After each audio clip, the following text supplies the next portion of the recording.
आता ते म्हणतात की प्रत्येकाची जात विचारली पाहिजे. तर प्रत्येकाची जात विचारली तर म्हणजे एखाद्याला अपमानकारक वाटतं.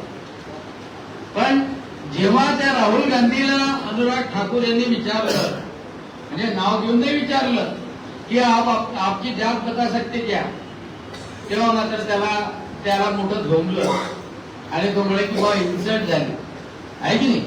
मग आता सामान्य माणसाला जर तुम्ही प्रत्येकाला जात विचाराल तर त्याची इन्सल्ट होणार नाही का? 100% होणार. महाराष्ट्रामध्ये तर वातावरण अतिशय जास्त चिघळवण्याचा प्रयत्न आपल्याला माहित आहे की मनोज जरांगे याच्या माध्यमातून करण्याचा प्रयत्न केलेला आहे. खरं म्हणजे विदर्भातले जे कुणबी आहेत किंवा कोकणामधले कुणबी आहेत, आता इथे आपल्या ओबीसी मोर्चामध्ये कुणबी असतील, आहे की नाही? हात वरती करा बरं. आहे. पण ओबीसी मोर्चामध्ये एवढे कुणबी. आता कुणबी का आहेत? कुणबी का? देशमुखांनी शिवाजी महाराज जे म्हणायचे ते सगळ्या मावळ्यांना म्हणायचे. त्याच्यामध्ये सगळेच जण होते. मावळ्यांना म्हणायचे की त्याच्यामध्ये लढाई करण्यासाठी काही फक्त मराठी होते असं आहे का? सगळ्या जातीचे होते.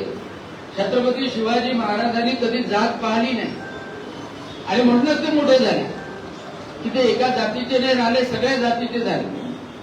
पण छत्रपती शिवाजी महाराजांची ती युद्ध संपल्यानंतर मराठा समाज असेल तो शेतीत लागला, माळी समाज असेल तो शेतीत लागला, तेली समाज असेल तो तेल काढायला लागला, विणकर असेल तो कपडे विणायला लागला. तो परंपरागत त्यांचा व्यवसाय होता, ते करायला लागले.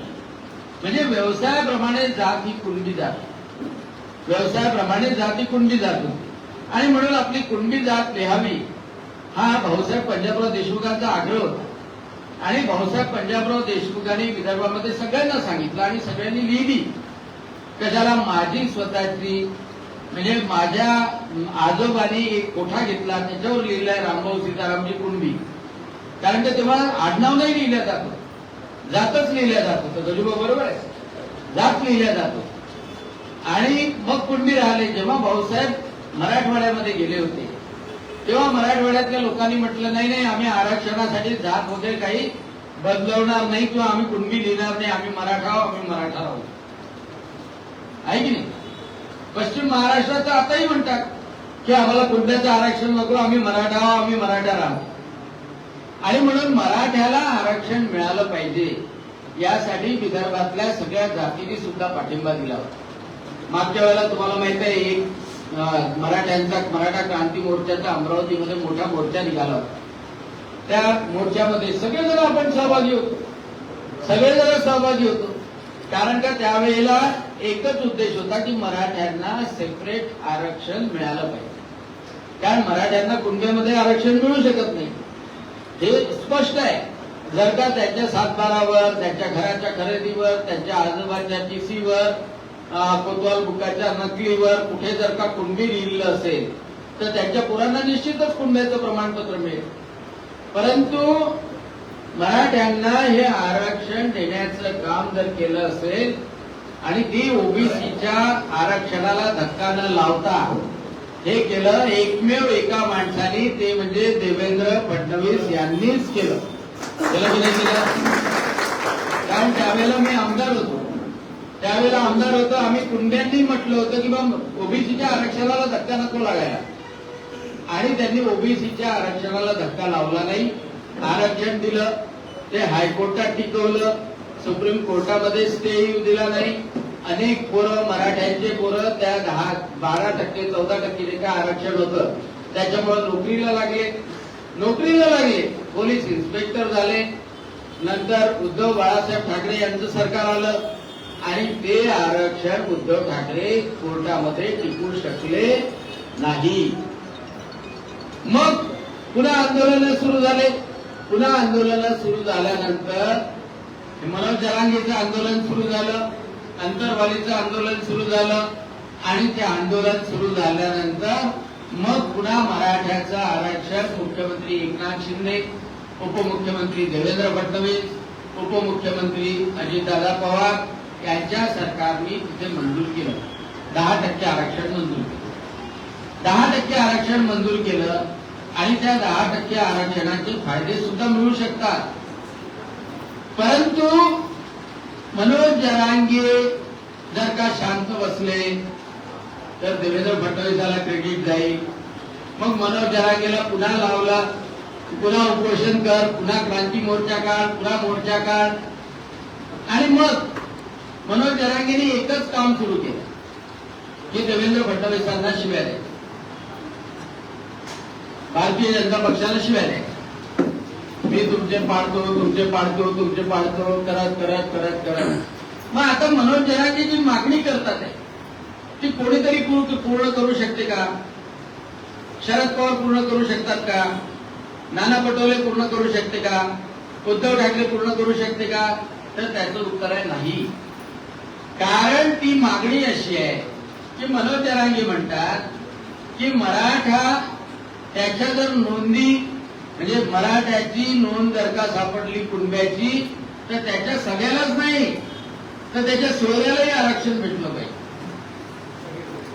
सगळे सोयऱ्याला कसं भेटेल? आता समजा जयंतराव ढेलकर माळी समाजाचे आहे आणि त्यांचं जर का लग्न दुसऱ्या समाजाच्या पोरात म्हणजे जावई झाला तर त्या जावई तुमची जात स्वीकारेल का?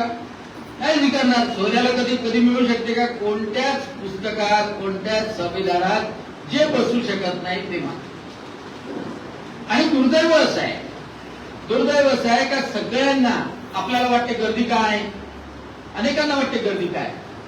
गर्दी ही राष्ट्रवादीची काही ना काही कार्यकर्ते आहेत, काँग्रेसचे कार्यकर्ते आहेत, मग ते भिडून जातात किंवा नाहीतरी हा करून राहिला, नाहीतरी हा फटाके लावून राहिला, ते याच्या फटाक्यासोबत आपण वाजाव आहे का नाही, त्या वाजाव. मग आपलं कर्तव्य काय? आपलं कर्तव्य आपल्याला ओबीसी मोर्चाला आपल्याला 50 लोकांच्या बैठका घ्यायच्या, 50 लोकांच्या बैठका घ्यायच्या की त्या बैठकीमध्ये आपल्याला सांगायचं आहे की विदर्भामध्ये किती मराठा समाज आहे? 2%. पण अण्णासाहेब आर्थिक विकास महामंडळामध्ये त्यांना अतिशय उद्योजक होण्यासाठी मदत झाली. पूर्ण महाराष्ट्रामध्ये त्यांना चांगल्या तऱ्हेनं कर्ज मिळायला लागलं. त्यांना सारथीच्या रूपाने अतिशय चांगल्या तऱ्हेने योजना मिळाल्या. मराठ्यांचं 10% आरक्षण आहे. समजा ते घेतलं नसतं तर ईडब्ल्यूएस मध्ये इकॉनॉमिकली विकर सेक्शन मध्ये जे गरीब आहेत त्यांनाही आरक्षण मिळू शकलं असतं. म्हणजे या सगळ्या गोष्टी शक्य होत्या. परंतु लोकांच्या डोळ्यात धूळ फेक करून आणि विशेषतः हे कोणाकडून केलं जातं? हे राष्ट्रवादीचे शरद पवार साहेब हे सातत्यानं ह्या आंदोलनाला बळ देण्याचं काम करतात. आणि म्हणून आपल्याला ग्रामीण भागामध्ये शहरामध्ये इथे शहरामधले कार्यकर्ते मोठ्या सभा घ्यायची गरज नाही. मोठ्या सभा घ्यायची गरज नाही. 50 लोकांच्या बैठका एका दिवसामध्ये तुमच्या बैठका 10 होऊ शकतात, 20 होऊ शकतात. हे समाजामध्ये हिंदूंमध्ये जातीमध्ये विष घालवण्याचं काम हे राष्ट्रवादी काँग्रेस करते आहे. त्याच्या जोडीला आता उद्धव ठाकरेंना मी सांगू इच्छितो की मी शिवसेनेत होतो आणि शिवसेना प्रमुख माननीय बाळासाहेब ठाकरे कधी कोणाची जात विचारायची नाही. आपल्या अमरावतीमध्ये अनंतराव गुढे अल्पसंख्याक समाजाची लिंगायत, बरोबर आहे म्हणजे तर लिंगायत घरं किती असतील? जास्तीत जास्त 30,000 घरं असतील. अमरावती 150 घरं आहे. त्यांना एक वेळा नाही तर 3 वेळा खासदारकीचं तिकीट दिलं होतं. असे शिवसेना प्रमुख बाळासाहेब ठाकरे होते. पण दुर्दैवानं उद्धवजी त्यांच्या सगळीमध्ये जर मिळवत असतील, त्यांचा संजय राऊत तेच गोडवे घालत जात असेल जे काँग्रेसवाले आणि राष्ट्रवादीवाले काँग्रेस सांगतात आणि त्यांच्या माध्यमातून मनोज जरांगे जर जातीमध्ये दुश्मनी लावत असेल तर ते आपल्यासाठी महाराष्ट्रासाठी योग्य आहे का? मराठ्यांना आरक्षण देण्याला कोणाचा विरोध आहे का? सांगा, मोठ्याने सांगा. मराठ्याला आरक्षण द्यायला कोणाचा विरोध आहे का? नाही. परंतु मराठा ज्याच्या सातबारावर, ज्याच्या टीसीवर ज्याच्या खरेदीवर, ज्याच्या जन्माच्या दाखल्यावर जर का कुणबी नसेल तर तो ओबीसी मध्ये येऊ शकतो का? मोठ्याने सांगा, नाही येऊ शकत. मग पूर्ण ओबीसी छत्रपती शिवाजी महाराजही असते ना, तरी छत्रपती शिवाजी महाराजांनी सांगितलं असलं, अरे मराठ्यांनो, जर का आपण कुणबी नाही, तुमच्या याच्यावर कुणबी लिहिलं नाही तर जबरदस्तीनं घुसू नका ओबीसी मध्ये. सांगितलं असतं की नसतं सांगितलं? जबरदस्तीनं घुसू नका. तो ओबीसीवर अन्याय नाही, कारण का छत्रपती शिवाजी महाराज उलट जे जे वंचित होते, जे जे पीडित होते, जे जे इतर समाजाचे होते, त्यांना सोबत घेऊन, म्हणजे त्यांच्या याच्यात गवळी राहायचे, त्यांच्या याच्यात माळी राहायचे, त्यांच्या याच्यात मावळे राहायचे, त्यांच्या याच्यात ठाकूर राहायचे, सगळेजण. वाटलं असतं बरेचसे मराठा सरकार तर त्याच्या विरोधात होतं, पण ते असो, तो इतिहास आहे, त्याचं आपल्याला काही करायचं नाही. परंतु आता महाराष्ट्रामध्ये जे चांगलं वातावरण छत्रपती शाहू महाराजांनी, जे चांगलं वातावरण महात्मा ज्योतिबा फुलेंनी, जे चांगलं वातावरण सावित्रीबाई फुलेंनी, जे चांगलं वातावरण डॉक्टर पंजाबराव उर्फ भाऊसाहेब देशमुखांनी, जे चांगलं वातावरण कर्मवीर भाऊराव पाटलांनी, हे जे चांगलं वातावरण बनवलं, जे चांगलं वातावरण अहिल्यादेवी होळकरांनी, मल्हार बाबा होळकरांनी या महाराष्ट्राला जी देण दिली, त्याला बट्टा लावण्याचं काम करून दिलं. मला एवढंच म्हणायचं की त्याला बट्टा लावण्याचं काम जर कोणी करत असेल तर त्याला विरोध आपण केला पाहिजे की नाही केला पाहिजे?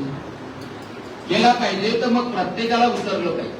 प्रत्येकाला उतरलं पाहिजे का ही जी ओबीसीची एकजूट आहे, ती ओबीसीची एकजूट आपली कायम राहिली पाहिजे. आणि त्याच्यासाठी सगळ्यात चांगला उपाय आहे की 50-50 जणांच्या बैठका. ओबीसी मध्ये 18 पकडतात की कुणबी आहे, माळी आहे, तेली आहे, धनगर आहे, अजून परीट आहे, लोहार आहे, सोनार आहे, सुतार आहे, कुंभार आहे. म्हणजे जास्तीत जास्त शेतीच्या जाती, शेती करणाऱ्या जाती आणि शेतीला पूरक असणाऱ्या जाती. प्रधानमंत्री नरेंद्रजी मोदींनी ते 12 बलुतेदार जे ओबीसी मध्ये होते त्यांच्यासाठी विश्वकर्मा योजना आणली. म्हणजे आतापर्यंत यांनी भलं करण्याचा विचारही केला नाही काँग्रेसवाले. आणि तो विचार जर केला जातोय तर आपल्याला मजबूतीनं 50-50 लोकांकडे जायचं आहे आणि 50-50 लोकांकडे जाऊन ह्या गोष्टी सगळ्या समजावून सांगायच्या आहे. जे पश्चिम महाराष्ट्रापासून किंवा जबरदस्तीनं राजकारण आणून, आणि मी तर म्हणतो ना, म्हणजे एवढंच असेल, आता माहित नाही काय होते आहे काय होणार आहे राजकारणामध्ये, काही सांगता येत नाही. म्हणजे त्याला एवढं, म्हणजे मी तर स्पष्टपणे सांगतो की मराठा याच्यावर कुणबी लिहिलं असेल तर सख्यांना, जे सख्खे आहे रक्ताच्या नात्याचे, त्यांना कुणबी प्रमाणपत्र मिळणारच, ते ओबीसी मध्ये येणार. पण सोयऱ्यांना मिळू शकत नाही. कोणी मुख्यमंत्री झाला, समजा मनोज जरांगेंनी इलेक्शन लढवलं, निवडून आला, पण मुख्यमंत्री होत असेल तरी नाही करू शकत, कारण का शेवटी बाबासाहेब आंबेडकरांनी लिहिलेलं संविधान सर्वश्रेष्ठ आहे. आणि त्या संविधानाचं रक्षण करण्यासाठी विधानसभा असते, लोकसभा असते, राज्यसभा असते आणि सुप्रीम कोर्ट सुद्धा असते, जनता सुद्धा असते. आणि त्याच्यामुळे कोणी वल्गना करू नये, तशा समाजामध्ये फूट पाडू नये. म्हणजे सगळ्यात जास्त नुकसान याच्यामुळे मराठा समाजाचं होतं. मराठा समाज जो सगळ्यांना घेऊन चालत होता तो एकटा पडून झालाय. सुदैवानं आपल्या विदर्भामध्ये तसं नाहीये. विदर्भामध्ये सगळेजण आपण एकत्र आहोत. ते कुणबी, तेली, माळी असो, आपल्यामध्ये जातीमध्ये भांडणं लावण्याचा प्रयत्न जरी केला तरी विदर्भामध्ये जातीमध्ये भांडणं लागू शकत नाही. आणि सगळ्या कार्यकर्त्यांनी लक्षात ठेवा की निवडणुकीमध्ये एकच तिकीट दिल्या जाते, एक तिकीट दिल्या जाते, ते तो कोणत्या ना कोणत्या समाजाचा राहणार आहे. पण एक भारतीय जनता पक्ष म्हणून, हिंदू म्हणून आपण त्याला सपोर्ट करणं आवश्यक आहे. आपण त्याला सपोर्ट केलं पाहिजे. सगळ्यांनी एकत्र राहिलं पाहिजे. मला आठवते की आमदार झाल्यानंतर, खासदार झाल्यानंतर काही कोणी एकाच समाजाचं काम करते का? जो येते त्या सगळ्याचं गरजूंचं काम केलं जातं. आणि त्याच्यामुळं हे जातीमधलं विष कालवणं आहे, ते ओबीसी मोर्चाला ते विष भगवान शंकरासारखं आपल्याला पिऊन ते न्यूट्रलाइज करायचं आहे. जे निळकंठाने केलं होतं, राक्षसांनी विष जे आणलं होतं ते विष भगवान शंकरांनी पिलं. ओबीसी मोर्चाची तीच भूमिका आहे. जे महाराष्ट्रामध्ये विष कालवल्या जाते, देशामध्ये विष कालवल्या जाते, ते लोकांपर्यंत पसरू नये, आपल्यापर्यंतच ठेवायचं, त्याला न्यूट्रलाइज करायचं, त्याला काय म्हणतो आपण, न्यूट्रलाइज म्हणजे त्याला नामशेष करून टाकायचं त्या विषयाला. आणि लोकांपर्यंत एकीची भावना, संपूर्ण हिंदूंच्या एकीची भावना, ओबीसीची भावना आपल्याला निर्माण करायची आहे. त्याच्यासाठी मी शुभेच्छा देतो. अतिशय चांगलं आपण आजचं अधिवेशन घेतलं.